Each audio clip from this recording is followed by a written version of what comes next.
Morning, everybody. How you doing? Sam, United People's TV, here with another live show. Going to try my absolute best. Got to sit up here straight. Got to prep. Got to stretch myself to try and get my head around what happened last night. The positives, the negatives, the sideshows, the stories. Hey, it was, let's be totally honest, is that going to be the craziest game you see at Old Trafford this season? I'd be surprised if you saw a madder one. 4-4 against Bournemouth. 2 points dropped. 7 points dropped in our last 9 at Old Trafford. That's frustration in that we scored 4. That's what I mean, man. It's going to be up and down, this show. And I'm going to get annoyed quite a few times, if I'm being completely honest, especially the sideshow from Mainoo's brother. Absolute idiots. Capital IDIOT exclamation mark. Yeah. I know. Really good way to help my brother. Let me go and do this. Well done, lad. You've nailed that. You can let me know what you think about the game, everything in between, and I'll run through. I've got so many bloody tabs open this morning. Don't know how we're going to get this show on. Let me say hello to everybody, mods and members, and we'll get on with today's show. Let's have a look. Carl, good morning to you. Gungshi, good morning to you as well. Alex, you're here too. We've got some... Josh, you're there as well. How you doing, buddy? We've got Fred, we've got Jam, we've got Teresa, we've got Jason, we've got Harriel, we've got Sue, Sam Turner, and we've got Loz. And some non-members, we've got Mamu, we've got Scott86, Poz, Rick, and Darren. Good morning to everybody, right? Can I kick off today's show? You can see the pin chat, right? There's 2 days left on this draw. This is the PS5 giveaway, well, raffle. You buy a ticket for £1. All proceeds going to Great Ormond Street Hospital, as you can see down there, by the way. Where does it say it? 100% of the host's revenue goes directly to Great Ormond Street Hospital. And we have raised, check this, nearly £1,000. I think we can reach £1,000 by the end of it. So if you want to, grab your ticket for £1. The link is in the description and also pinned to the chat. Let's get on with today's show. United scoring 4 goals at Old Trafford and not winning a game of football. United winning the game at 3 separate points and not winning a game of football. Conceding 4 goals at Old Trafford. Oh, and it could have been more, by the way. Senny towards the end with a couple of, well, one that was a top tier save. The other one was kind of at him, but a good positioning regardless. Where do you start? Somebody tell me a starting point from that game, right? And no, I'm not going to speak about Kobbie's brother first. Like, Scott, you're talking about his brother being in Love Island. Yeah. I'm sure he's done a lot good. Anyway, I'll speak about him later. I want to speak about the football first because it's important that the football doesn't get sidetracked by the side stories, which is effectively what that is. Right? Johnny's saying it doesn't matter what system or manager is, we lack quality and make mistakes consistently. Well, there were plenty of those last night. Well, scoring is clearly not a problem for this team. Do you want me to tell you a mad stat, which I've looked at yesterday? I figured it out. Man United have scored as many goals as Arsenal in the Premier League this season. And we've conceded as many as Arsenal and Man City combined. It is legitimately Champions League level amount of goal scoring and relegation levels amount of conceding at the exact same time. Both incredible and terrible. We are the Jekyll and Hyde of a football team. Man, we're bipolar. It's ridiculous. Yeah, I completely agree with you, Den. Game should have been dead and buried by half-time, which is pretty much the main part of Amorim's frustration and his post-match reaction. Someone down there saying, should we be worried, Sam? But you know what it is? This isn't rocket science.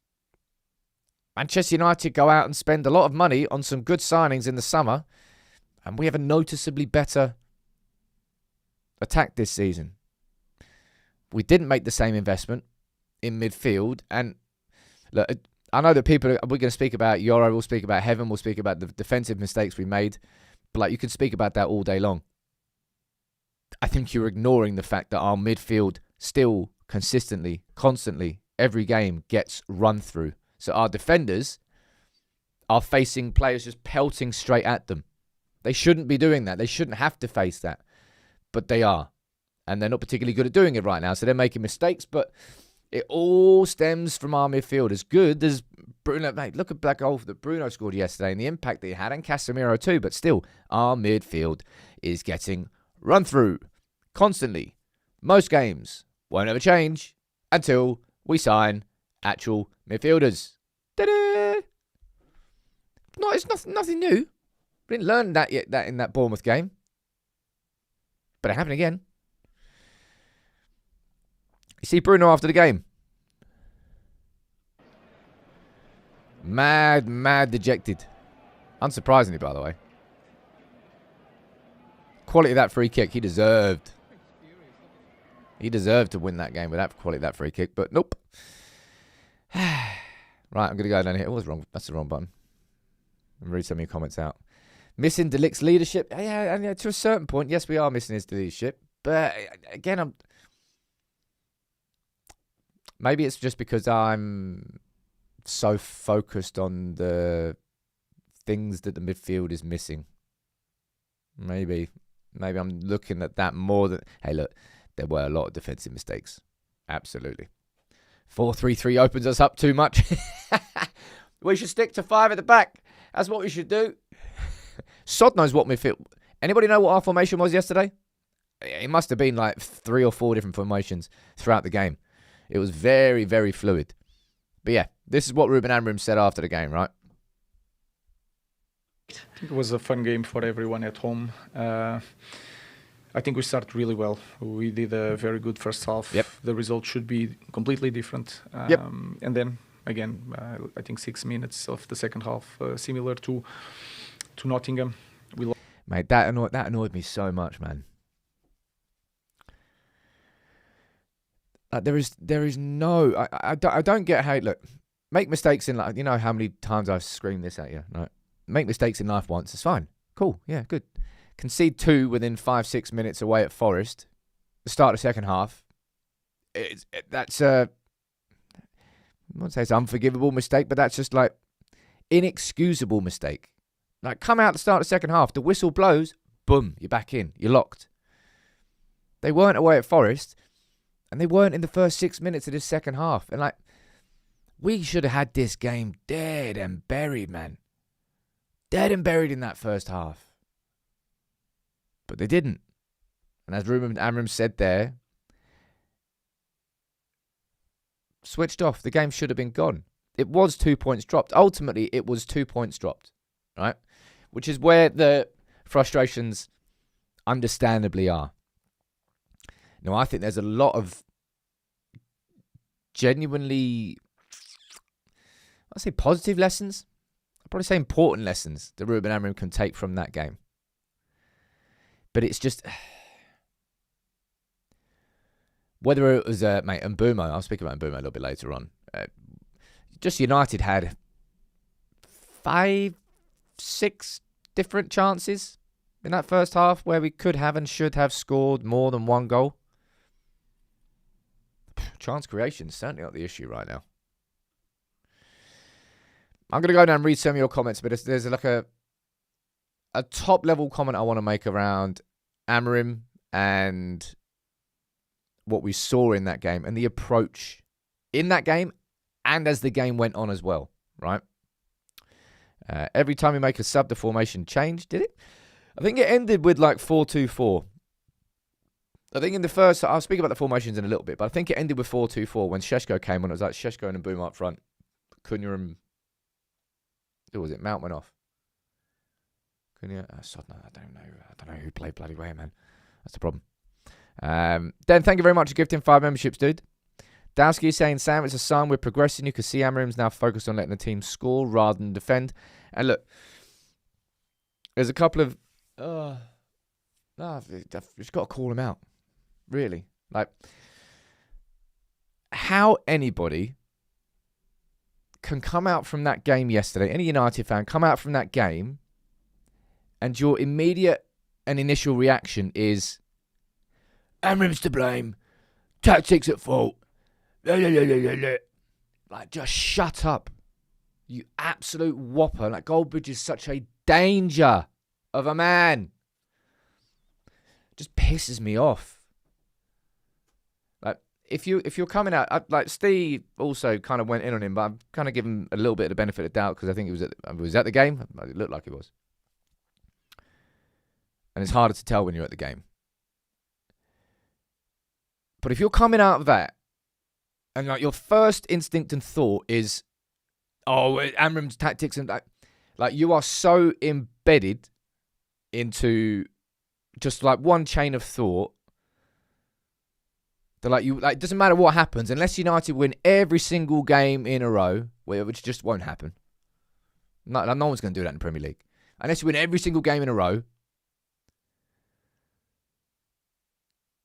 that nothing else will be enough. I don't understand. I do understand it because he's just a melt. I don't care if any minions come after me. It pisses me off so much that there are so many United fans that listen to the wibble that comes out of that man's mouth.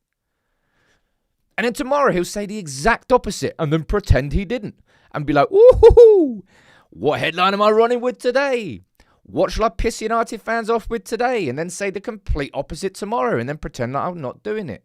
But so many people gobble, gobble, gobble, lap it up. And it affects the United fan base. It just pisses me off so much.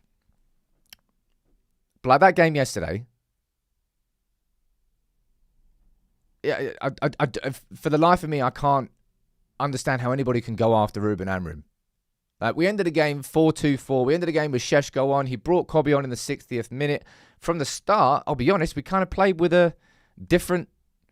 I need to look into the game more. I need to kind of rewatch it a little bit to try and understand what the shift was. But it was kind of a noticeable shift in how United played. And it worked in terms of goal creation. It didn't work in terms of defensively. Now, that's where you can run into it. But was it working defensively when United play 5 at the back? No, not really. Let's be honest. Like, this is... Sorry, I'm going to show you this. Like, United's defence this season. But here's the kicker, right? And here is it. And I'll run through this and we'll go into the positives and the negatives in a bit more detail. Ruben learned, maybe he didn't learn this yesterday, but Ruben saw yesterday, right? Imagine this. Man United just got the exact same result that we got against West Ham. But find me one United fan who is feeling the same between those two games, right? That game against West Ham was like...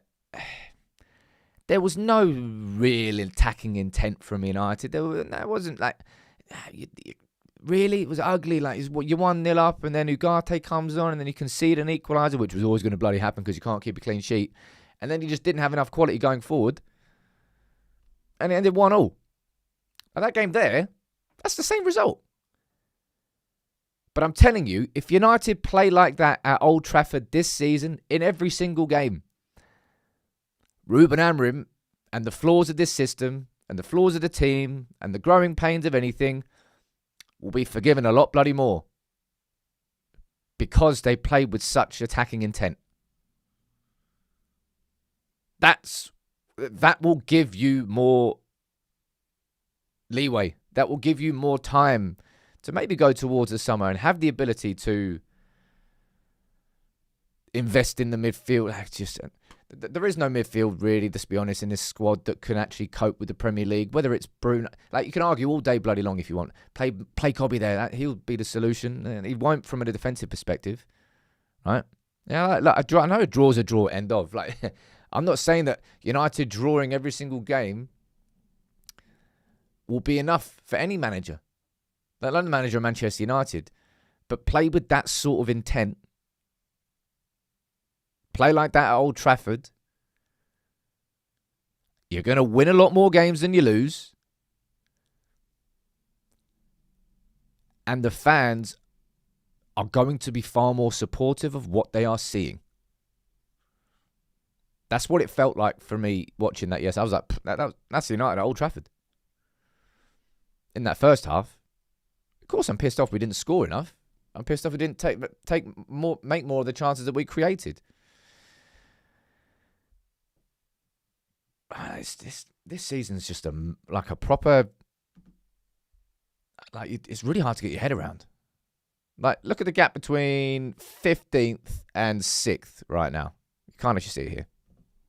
Look at that gap. 15th to 6th is 6 points. Now, we are, 2 points off 4th.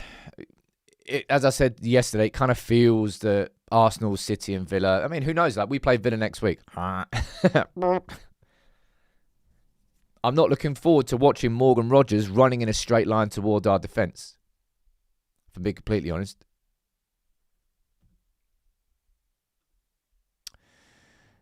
And if I'm going to pull the biggest negative out of yesterday's game, it's quite obviously the fact that Manchester United conceded 4 goals. Defensively, all over the shop. Right, Amorim was asked after the game whether he thinks that United need to overhaul their defence, maybe in the same way that we needed to overhaul the attack. And he's sort of defending the players there, whether it's Yoro, whether it's Heaven, whether it's Shaw, I don't know. But for me, I'm not just putting this up to point the finger at Casemiro and say, oh, if Casemiro leaves, then all of our problems go away. It's not the case. What's something stuck on my lip? All right.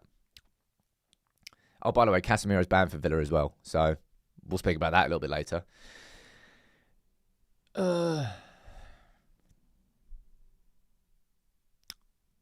We need a similar level of overhaul in midfield compared to, relative to what we did with the attack in the summer. Far, far more than we need it in defence. Now, this is not to say that Man United need no defenders and it will be perfect and we should not sign anyone there. But the midfield is the issue. It has been for a long, long time. Bruno Fernandes, I love the bloke going forward. He's not a central midfield 2 midfielder. It's not where his strengths lie. You know where his strengths lie. Don't think anybody's got more assists or goals in the Premier League this season. Don't think anybody's created more chances than Bruno Fernandes in the Premier League this season. Great. Let him play further forward. But you need someone else doing the dirty work. We have nobody capable of doing dirty work in this midfield. The qualities that exist in all of our midfielders are basically all going forward. Maybe certainly breaking up play a little bit here and there. Yeah, sure. But that's where our problems lie. That's why Manchester United, in my opinion, have such an awful... I can't say that the defence is getting away from this like scot-free. There were problems in defence. There were mistakes that were made. Like the first goal. What even happened? What is on my lip? Dead annoying. What happened with the first goal? Was it like Dalot just passed it back to Shaw? Did Shaw like try and turn on the ball and then just get caught? Did he try and knock it forward and then it bounced behind him? And then Aiden Heaven, as Mason Mount was getting angry with him, Aiden Heaven at that point, and that's probably down to experience more than anything, because there was a perfect example earlier in the game where I think Truffert got behind Yoro, but Shaw ran over to cover the space instead of standing and marking Evan Nilsson in the middle. Then it went for a corner. Aiden Heaven did the opposite. Aiden tracked back into the middle, kept tracking. Semenyo opened up on his right foot. Good finish. Could Le Mans have done more? Maybe, but it was actually a pretty damn good finish right off the post. It was a tough one. But Aiden Heaven probably should have gone towards his man and closed the gap. But he didn't. Quite a few of you are saying that, look, Shaw just kind of got shoved off the ball, bodied off the ball. Lack of effort to get back. I mean, he was never going to get back in front of Semenyo. Like, even like Dorgu wouldn't have got back in front of Semenyo. Like, no United player I don't think would have got back in front of Semenyo at that point in time. Not that I'm giving him a free pass here, but it just wouldn't have happened. Yeah, but it was a good finish. It's just like, it's a bit stupid, that, really. Right, what's everyone talking to me about Bruno quotes for? I'm missing something. I hate Twitter and Twitter Pro so bloody much, man. Right, okay, I can see why you're sending me towards these quotes now. Right, we'll have a little look at these in a bit. Right. Okay, so we will speak about those in a little bit when we speak about Bruno a little bit later. Where am I going to put those? We'll put those next to these. It's fair to say that there's a big show today. I'm trying to get my head around it all.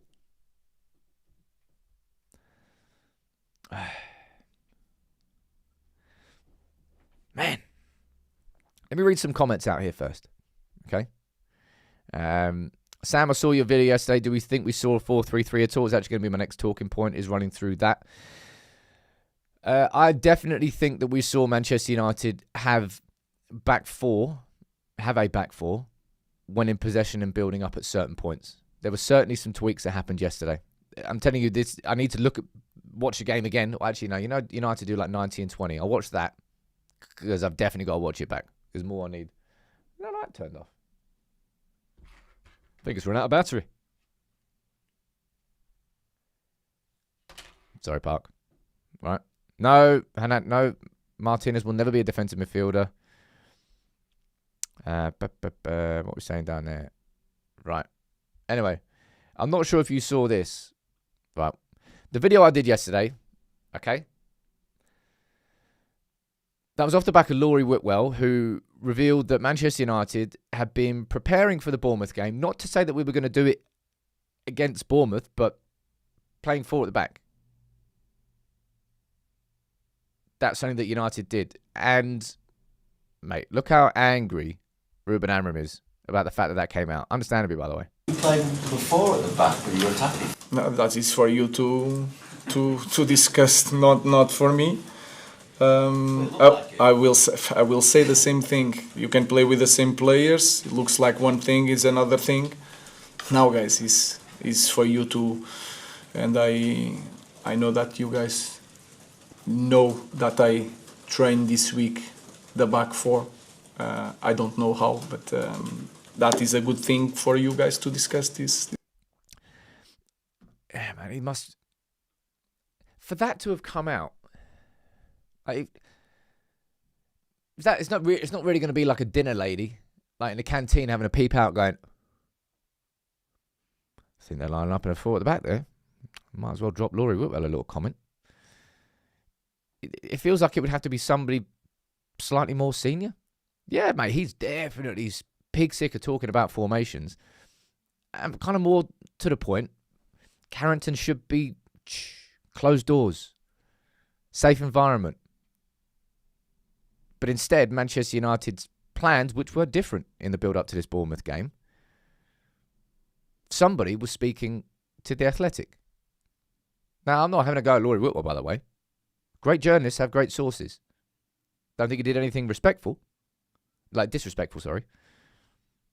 But I completely understand why Ruben Amorim's annoyed about that.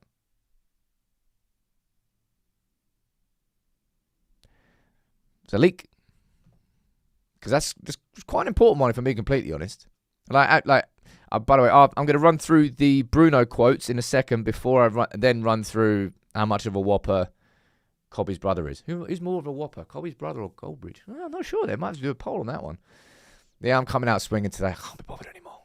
I can't hide my disdain for him. Absolute scourge on the United fan base. Right. Ahmed. Speaking after the game, like talking about the formation, this and formation that. Like, did you see this? Like, this was United in the first half. I think this was after about 25 minutes or so, something like that. Like, look how Spoiler alert, United are a right-heavy team. That's where the quality of our attacks has been coming from for a long time. Look how heavy we are down the right-hand side there. Whole team has shifted across. I think we ended with a 4-2-4, though. Right.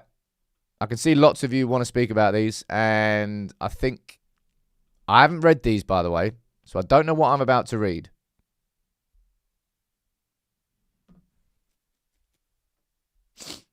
Apparently Bruno's been speaking about his future. Right. Let's read it here. I'm going to need to find this interview. Again, this might need to have a video, separate video. Jeez, I was already doing a double drop today. Can't be a triple drop. Bruno Fernandes. On how he almost left Manchester United in the summer. The club wanted me to go in the summer. I have that in my head. I told the directors this, but I think they didn't have the courage to make that decision. I decided to stay, also because of family reasons, but because I genuinely like the club. The conversation with the manager also made me stay, but from the club side, I felt a bit like, if you leave, it's not so bad for us. It hurts me a lot.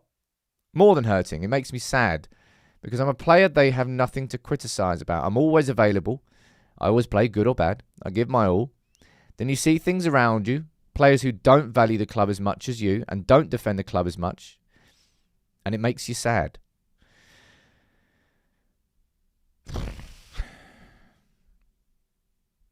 So Bruno here saying...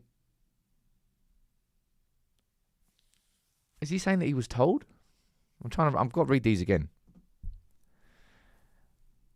He's saying the club wanted him to go in the summer. So him saying that, he probably means Jason Wilcox, Omar Barada.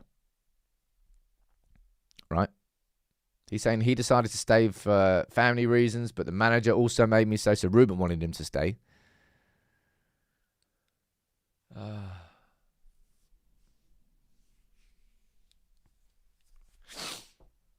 Man.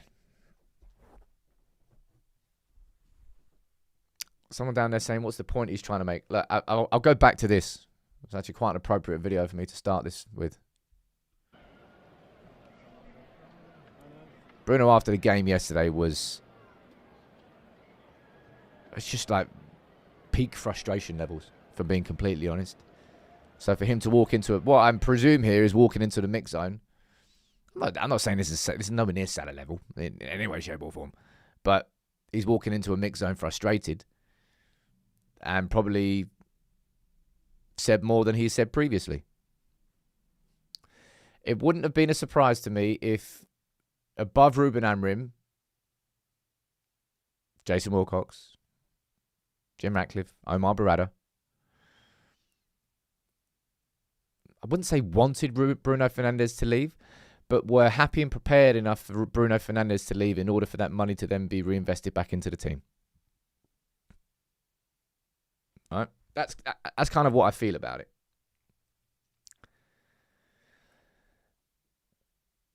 During the summer, I was dead torn. I was happy that Bruno stayed. In my mind, I'm trying to take myself back to where I was in the summer. I said, look, it feels that Bruno, and I still kind of always feel this, that Bruno leaving next summer, I wouldn't say it feels inevitable, but it feels like the succession plan. I've spoken about Kobbie. I've spoken about the position in the squad and Bruno. It feels like that's going to happen. And now we know about that bloody release clause, by the way. 50-odd mil. I wonder if he went in the summer, if people didn't know about that release clause, would a Saudi club have... Well, they offered a lot more than that, didn't they? Right? I think so. Right, let me see what you're saying down here. Gareth saying, Bruno hasn't said anything we didn't already know or guess. Club are willing to let him go, but they gave this in to make. It's exhausting supporting United. I don't know why. Why do you hate Barada? He feels more and more like a rogue agent sent by City. Huh? Where's that coming from? What, because...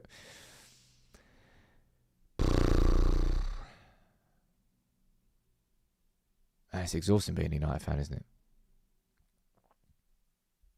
I think probably the most important part of this whole thing is that bit down there.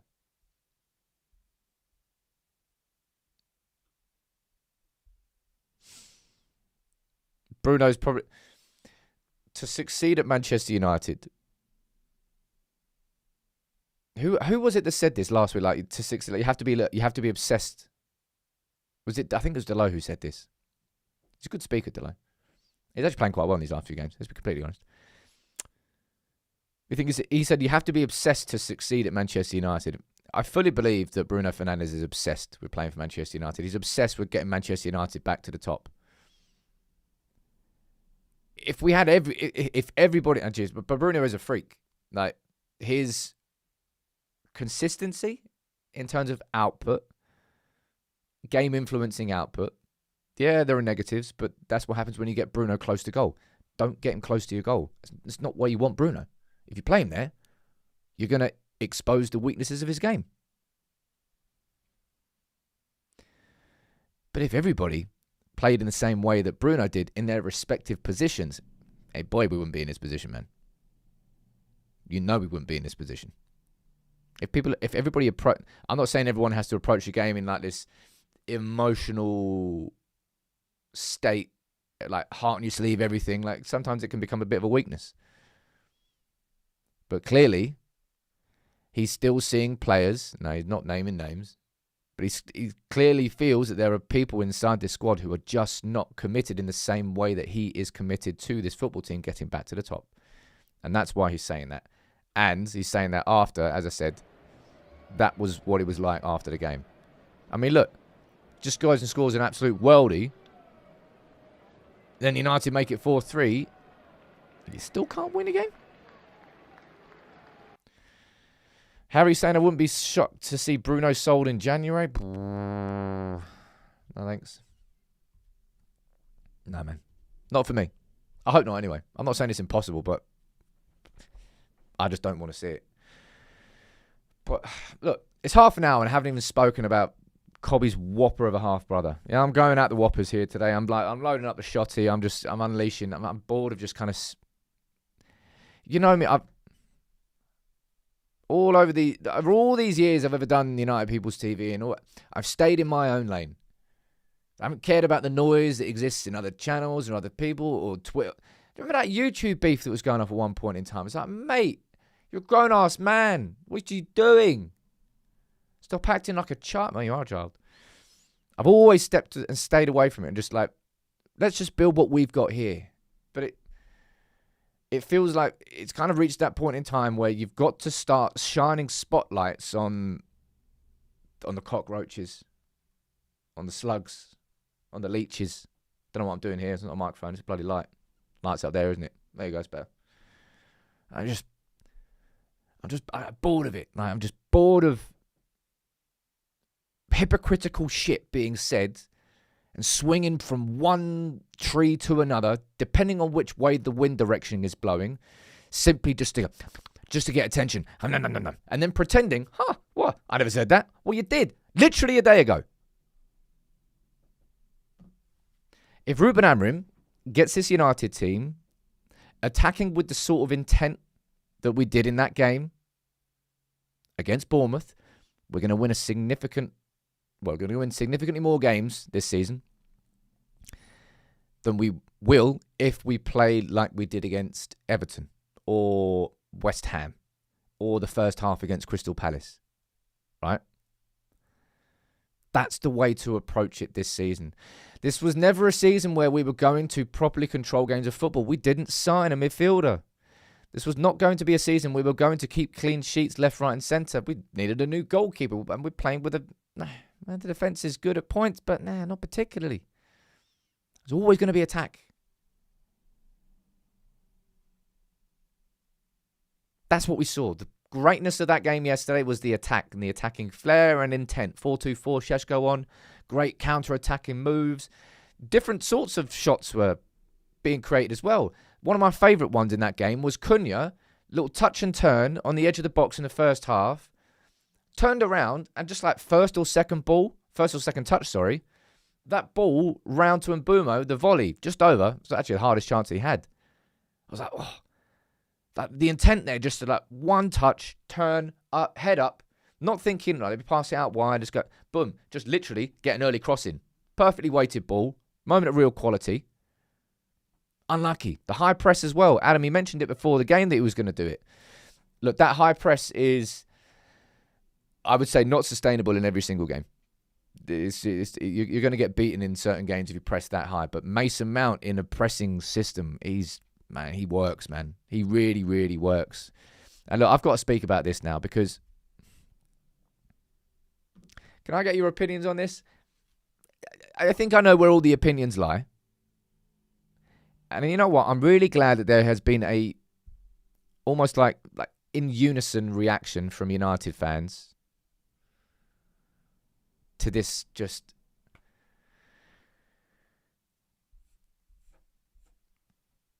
like, imagine thinking that's going to help your half-brother.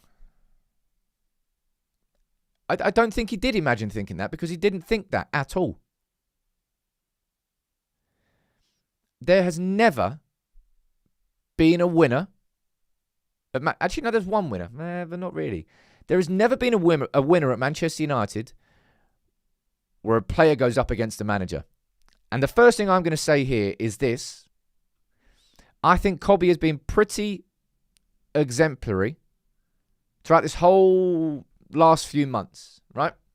I've not really heard or seen anything from Kobbie Mainoo himself. I think he's carried himself very professionally throughout this whole process, which must have been extremely frustrating for him.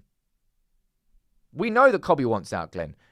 We know that Kobbie wants to go on, not wants out, but he wants to go out on loan in January. He wanted to leave on loan in the summer when we said no. But that's the first thing I want to say here. This is not me pointing the finger at Kobbie, because I think he's done extremely well. But that's why you're such a melt of a half-brother here, because you have enabled people to now go and point the finger at Kobbie. You have, and especially in a game where Kobbie comes on with 30 minutes to go, and actually I said he played excellently. Was that a bit of I thought he was excellent on the ball. It's just, like, you absolute twat. You complete and utter idiot. If you think that's going to help your half-brother. And that's the thing. I don't think he thought that. There's a reason he was on Love Island. Special breed of people on Love Island. It's exactly that, man. The fan base. I think Carl Anker did his reaction was like bob on, man. You've just given fuel to newspapers who just want to like come and ruffle the feathers. There's going to be some articles now about Kobbie's family and like this and that. There's no right for any of it to be there. He's popped it up on his Instagram. Well done, mate. Odds are, what we find out that he got paid that as a publicity stunt. I don't know. Wouldn't surprise me. It's just, it never works out. You've now put yourself straight next to Garnacho's brother. Go and have a little seat on that bench. That worked out, didn't it? Top move. Top move. Gungshi, I can see they're gifting some memberships. Can you give some brain cells to this man as well?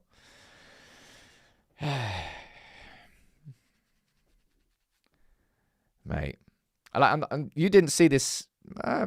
Maybe you didn't. Maybe you saw this yesterday. I don't know. I'm going to give far more leeway to this, but they deleted them quite quickly after. Just Harry Amass on Instagram sharing a photo of his Player of the Month award with the smiley face. It's just a little indirect towards Ruben Amorim. Cheeto with a picture of him celebrating a goal for the under-21. It's another little indirect towards the manager. Now, seeing that Cheeto's only been old enough to buy a pint of Carling for like 3 weeks. He's a kid. It was immature. Both of them deleted that. Quite quickly, by the way. But United fans, in unison, you saw the reaction to this. Any player, like, or relatives of players that does that, exactly that, like it takes the spotlight away from where the conversation was or is about performances, about profession, not just about whether he should be playing or not, and formations, etc. You've gone and done that. It's trying to take like a Love Island style approach of attention and thinking it's going to work in football. Like that's not how football works. That's not how football fans work. And you will never gain support from your football fan base. What's he expecting? Oh, yeah, we sold, by the way, Kobbie, yeah. So we sold 4,000 of those free Kobbie Mainoo t-shirts yesterday. Class. Yeah, no, class. Oh, you see that photo? Yeah, we're on the sun now. Ooh. Nailed it, mate. I've helped you. No, you haven't. Yeah, Captain T1. Look, I wouldn't say that fans are creating the narrative that it means Kobbie has to answer for it. But Kobbie's now going to get asked about it. It's like, huh? Can you not just look at what I did in the pitch? That's the only place where Kobbie has been talking. And his brother, well done, mate. It's just stupid, man. Stupid. Like, speaking, I don't know. That's kind of everything you dislike about, I won't even say modern football, just like the discourse around it. I don't even know. Does this raise concerns around over academy players' attitudes? Nah, not particularly, but I think when it comes to what Harry Mass did here and what Cheeto did there, it's just like, you know, I was thinking about this, right? Now imagine you're an 18-year-old lad.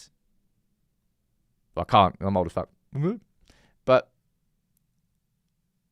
all of your mates, like, social media must just be like such an intrinsic part of your life. Like, I grew up in that generation where I think I was in like year 8 or 9. I was sitting there using like Ask Jeeves. And my mate was like, you had this new website, this new search engine. I was like, what's it called? He was like, Google. And I was like, what awful name for a website. But I was there in the origins of social media and it coming out and then getting used to it and blah, blah, blah. But 18-year-olds now, it's like, it is their life. It's a lot of the times, like, Fortnite has become the new social hangout. Like, so much has gone online and social media is such a bigger part of their lives. So for these lads like Harry Mass and Cheeto, who are 18, it must be really hard to watch all your friends have it as such a huge part of their lives and you not being able to get involved in the same way. I don't know. Like, media training, like, sod knows how you do this anymore. Like, someone down that Johnny's saying Amas did nothing wrong. It's an unnecessary little indirect, and it's just an immature thing. He probably won't do it again. I'm not saying that it's massively wrong, but indirects at managers rarely lead to good things for you. At all. So you probably shouldn't do it. So that's more about like media training and stuff like that. Whereas fully grown bloke, fully grown whopper. Lots of whoppers here today. Makes me hungry. Oh. Ever like a Burger King? I could be like a Burger King. I haven't had one of those in a while. Anyway, enough about Burger Kings. Oh, bloody hell, we got the quiz today. Bloody hell, mate. And I'll tell you what we got today. We have got a double drop. We're going to have 2 videos today. And we're going to have the pod getting recorded later. We got a big, big one. Right? Like your step up, Sam. It looks like you are in the Man United panic room. Panic Room. Is that one with Jodie Foster? Is it Forrest Whitaker as well? Man, that's a good film. Here is the link for today's quiz. Right. If you haven't been involved in one of these quizzes, it's the end of the show. Doing it throughout Christmas. Fastest finger first. And 5 questions, and whoever wins it, wins it. That's it, right? Yeah, I suppose it is it's an emotional show. Full of emotions. Right, what else can I speak about? This man here, right? He didn't need that winner for me to say that he influenced that game, because he did, man. He did. Like, Cunha's a baller. You know what I'm really looking forward to? I don't know when it's going to happen, but it will happen at some point. At some point this season, Cunha and Mbeumo are going to be banging form in the same time. At the exact same time. Because, let's be honest, Mbeumo in the last 5 games or so, 4 or 5 games, hasn't quite been the same Mbeumo. Maybe, whether it's, I don't know, heads in AFCON, I don't know what it is. His output's not quite there. That one particular chance where the ball dropped to him like 6 yards out and just spooned it straight over. I was like, can't believe that didn't go on target. At some point, and it will happen this season, Cunha and Mbeumo are going to be flowing together. Because right now, it kind of feels like it's been one or the other. When Mbeumo won Premier League Player of the Month in October, he was the one that was high-flying. He was getting the output, and Cunha was kind of there frustrated that he wasn't scoring.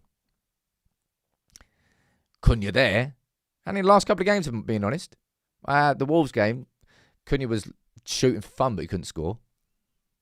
But I was happy for him to get that goal. I'm kind of pissed off that it didn't become the winner. To score that in a 4-3 win from 3-2 down in front of the Stretford end. Hell yeah, that would have been a great memory for him. But instead we conceded another goal. Cunha is absolutely a Manchester United footballer. And it's the thing I pointed out there earlier. That one, like the touches and the turns and the intent from him and driving. He's so good at bringing the team forward. Yeah, I think Šeško was good when he came on as well. Then saying, have we started our best 11 this season? I'll be honest, I don't really know. Because right now I'm probably putting Mason Mount in it. So I probably am going for it. We've got actual options in attack. In ways we just don't have in midfield. I suppose you could argue about the options in defence. But if De Ligt's fit, De Ligt's starting. Right? We all know that. He's just not. Yeah, John, absolutely. I'm looking towards Cunha as one of the players I want to step up big time in the absence of Amad and Mbeumo, who, let's be totally honest, I mean, I suppose you probably could if you did all the data and stuff. I would say they're responsible for at least like 50% of our attacking output. Amad and Mbeumo. Yeah, maybe even more. Maybe not, because you got Bruno there still. But it's good to see him playing like that, man. Really is. Against Brighton, both of them were amazing. Yeah, that's a good point. I was at that game as well. And it kind of feels like that game kind of got brushed. You know how you always get recency bias? Surely that first half against Brighton when we were 3-0 up was the best that we had played this season. But it was also a kind of a different game. In that game against Brighton, it surprised me, but United kind of sat back, let Brighton have the ball, and then they were pressing triggers, and when there were moments we burst forward and we scored. Was that game against Bournemouth? Like, we just squeezed them from the first whistle. I don't think it was like reckless. It was pretty relentless. Blazing Runner, I haven't stopped streaming on TikTok on purpose. I think I've got to reconnect the account, but I just keep forgetting. So I'll try and remember for tomorrow. Yeah, what would you say? Like someone down there saying that this game was best. What would you say was the best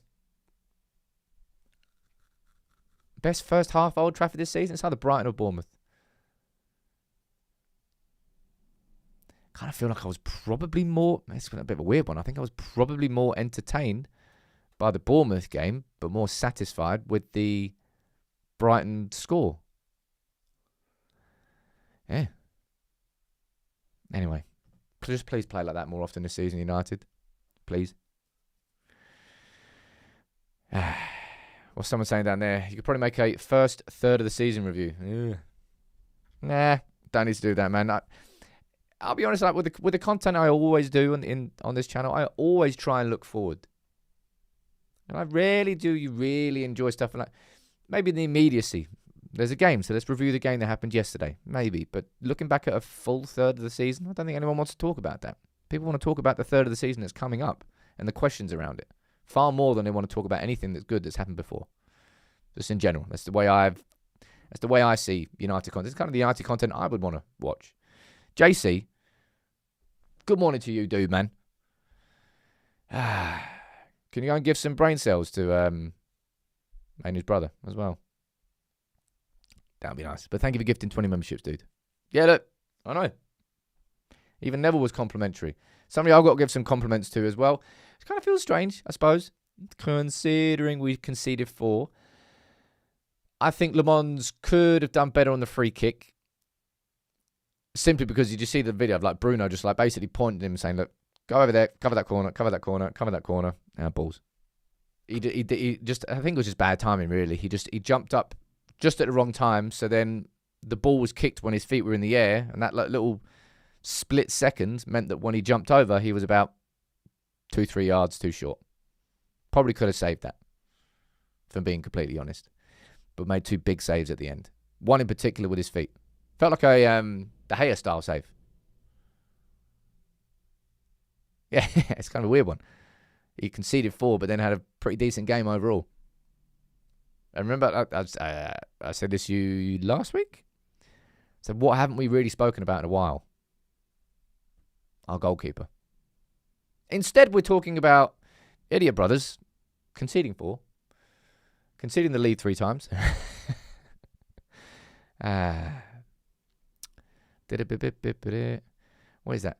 Kobbie's brother wearing a free Kobbie top. If it were the 80s, this kind of hooliganism at the period, is it a sign to sell Kobbie now? Stop the drama in the media? No, it's not.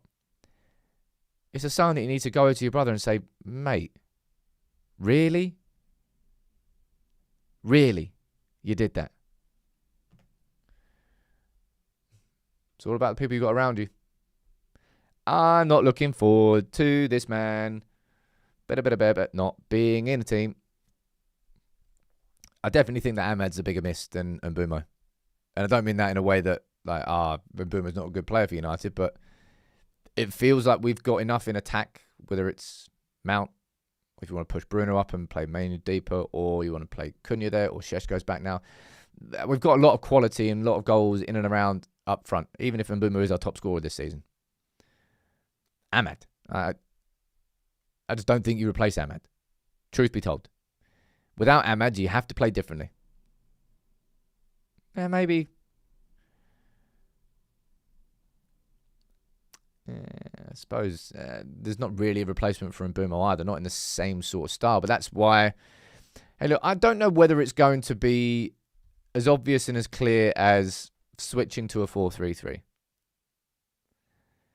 But clearly, and Amorim was annoyed that this came out, United have been working on a back 4 shape and a slightly different tweak in the shape. And we're probably going to be seeing something different in these next few games. Like next 2 games, we've got some tough matches, man. Villa away, when they've won 9 in a row. A draw there's a good result, right? It is. Then we've got Newcastle at home, which could be hot or cold that game. If there's one, I for some reason I think I've always hated playing Newcastle's midfield more than most teams. Like Guimaraes, is Joe Linton even still playing for them there? I don't actually know exactly who their midfield setup is, but it's always felt they've had the power and the runners in midfield to really hurt Manchester United.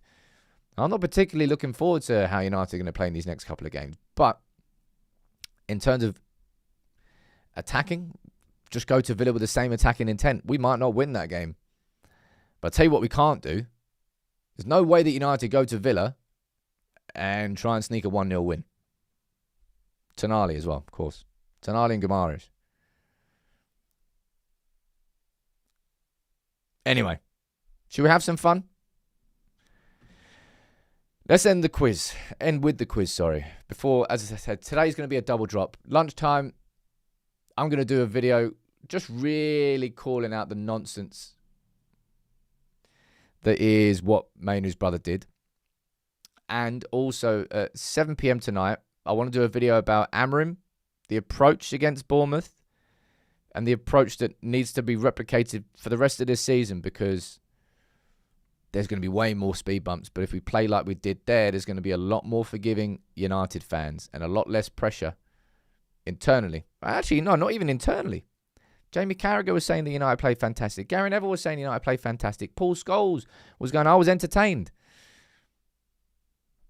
Even those loud former players and the pundits couldn't really pick anything out of United last night from a negative perspective, from a headline. You play like that last night, the pressure is going to be a lot less. Now, the quiz, right? So, if you go to the top of the chat, here's a link for today's quiz. I appreciate that if you're using one device, you can't do it. But I can't do it for everybody, right? It's just, this is the way that it works. This is the way that we're playing the quizzes. 5 questions. Whoever you answer the question as fast as you can, you get more points the faster you answer it. And whoever's top after 5 points will win a prize. I need to get the... We've already done 2, 3, 4 collections for prizes. I've got a bloody load more. Whole of underneath my tree is still filled with posters. Right, let's get the quiz on the go. We've got 120 people involved. Shall we? Bloody hell, what a show. I'm knackered. Let's go to bed after that. Right, you ready? I don't know what these... I actually didn't read these questions today, so I'm playing this quiz with you. Forgot to. First question. Who scored United's 4th goal in the game last night versus Bournemouth? Mbumo, Bruno, Cunha, or Ahmad? Look at that. You like that, Alex? Getting in those... Come on, people. Just happened last night. Nah. 10 of you. You got it wrong. It was Cunha. We just had a conversation about it. It's nice to know you listen to me. Right, who was first? T and Philippe and Nemo. Found Nemo. Woo. Right, question 2. Question 2. Which United player was signed for Arsenal for less than $1.5 million last season? Chido Obi, Aiden Heaven, Senny Lamons, or Samuel Lucelle? Lucelle. Slightly harder. But it was Aiden Heaven.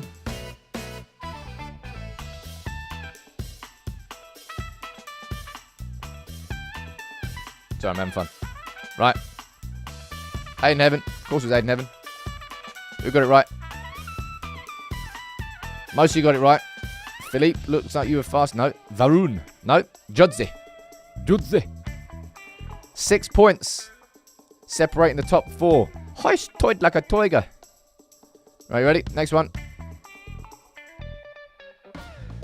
Name the Manchester United fan among these Olympic champions. Oh, that's hard one. So Chris Hoy, Usain Bolt, or Michael Phelps? Or is it? Because I know the answer now that I've read those.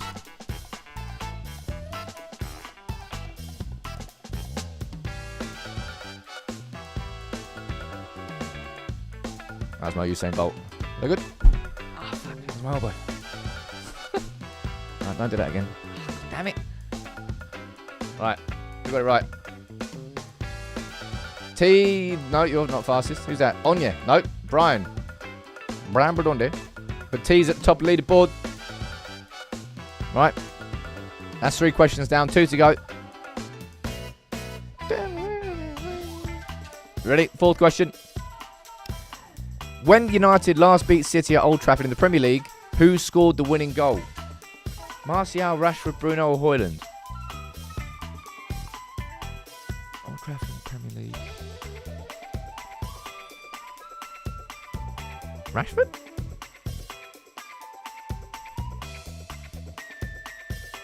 I think I knew that. It's quite hard, that one. Who got it right? Judze. Onye. Michael P. Sam T, though. Great name. Ooh, 3 points in it going into the final question. Got to get that dramatic music up now. Come on, people. Question 5 of 5. Right. Read the question, because these are always a bit tricky, these ones. Fast finger first. Which United legend listed below has scored 2 penalties in an FA Cup final? Mark Hughes, Ruud van Nistelrooy, Eric Cantona, or Dennis Law? I know who I go for. I might be wrong,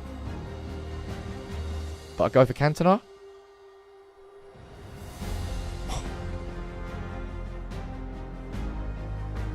So I'm just celebrating me getting that right. But who, more importantly, won the quiz? Hey! Oh, we've got a few chokers up in here, man. Oh, no. Lee? I don't know why you're Geordie now, Lee, but you are. Lee, out of nowhere. Hashtag out of nowhere. Congratulations to you, Lee. Jeez. The top 3, top 4 got that wrong? Unbelievable, Jeff. Unbelievable. But Lee, you won. Congrats, dude. Trav, you were first for the first 3 questions. Doesn't matter. It's like being ahead at half time. You've got to see it through. Last question, bombshells. My God. It's like watching United in the second half. Lee, get in touch with Maddie or Alex on Discord and we'll hand out the prize to you. Congratulations, dude. All right. That was a good one. Can I just try and give the summary of what...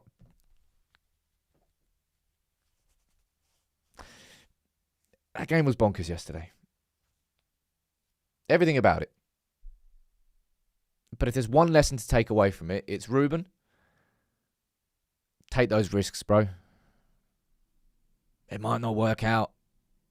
You might concede 4 goals. You might give away the lead 3 times. But every fan left that stadium entertained. Frustrated, but entertained. And if you do that, you will give yourself more time. That's how to do it. Rather than trying to scrape out... Like United will... If you give United fans 2 options, I suppose if you gave every football fan these options, I don't know, Italians might differ. But if you give me... You can win every game 1-0 or every game 4-3. I suppose it's an easy question there, really. It's kind of a dumb question. Just take the risks. That's part of being a United manager. You might end up falling on your sword, but it's rather that than death by 1,000 cuts of football with no attacking intent, which I'm not particularly sure we've had this season because I'll go back to it again there and finish on this one. United have scored 30 goals this season in the league. We scored the exact same amount of goals as Arsenal, but also 10, 16, 26, the exact same goals combined as City and Arsenal did. Yeah, Bournemouth gave space, so we took advantage of it. I understand that, but we gave space away. We'll find out what goes on against Villa, but it won't involve Casemiro. It's going to be a busy day here at United People's TV Towers. We've got 2 videos to do and a podcast to record and plenty of other stuff. Thank you all for tuning in. Please do consider subscribing if you're new. And yeah, unless you're Kobbie's brother, yeah, you can just get in the bin.